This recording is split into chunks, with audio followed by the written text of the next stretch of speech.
আমি 100% নিশ্চিতভাবে বলতে পারি, আপনি যে যুবককে জিজ্ঞাসা করবেন যে বাবা তোমার জীবনের উদ্দেশ্য কি, কেউই বলবে না আমার জীবনের উদ্দেশ্য জান্নাত। চ্যালেঞ্জ করলাম, আমি জিজ্ঞাসা করে দেখেন, কোন যুবক বলবে না আমার জীবনের উদ্দেশ্য জান্নাত, বলবে না।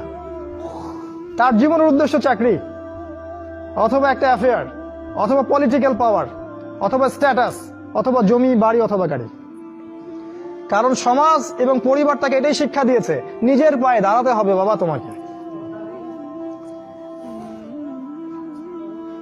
তো প্রথম যে কাজটা তারা করেছে সেটা হলো তারা আপনাকে আপনার জীবনের উদ্দেশ্য থেকে সরিয়ে দিয়েছে।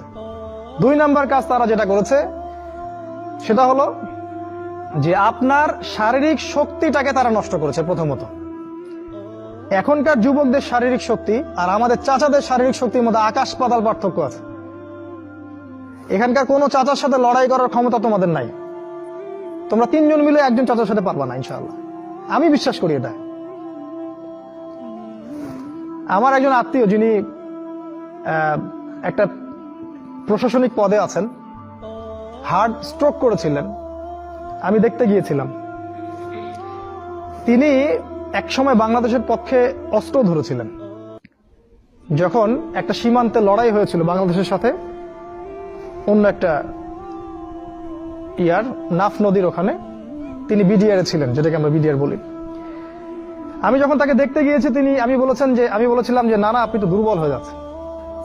তিনি আমাকে বলেছিলেন যে তুমি এখনো আমার সাথে পারবা না, তুমি এখনো আমার সাথে পারবা না।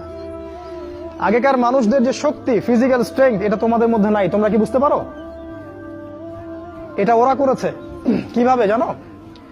তোমাদের জীবনযাত্রার রুটিনটা তারা চেঞ্জ করে দিয়েছে। তোমরা এখন ঘুমাও 12টা, 1টা, 2টা, 3টায়, আর ওঠো ওই যে 10টা, 11টা, 12টায়। তোমরা আর রাসূলের সুন্নাহ অনুযায়ী চলো না।